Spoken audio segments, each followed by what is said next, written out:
এটা আমাদের ইমানি হক, এটা আমাদের ইমানি ধর্ম।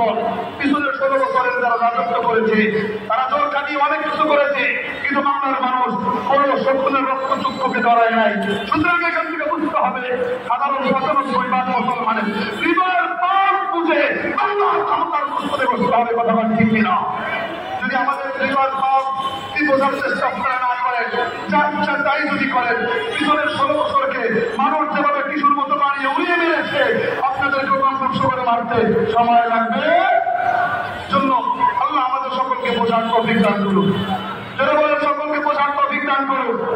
আমাদের কথা সরকারের বিরুদ্ধে নয়, আমাদের কথা কোন ক্ষমতার বিরুদ্ধে নয়, আমাদের ইমান আওয়াজ ইসলামের পক্ষে, আর ইসলামের সম্প্রদায়ের বিপক্ষে।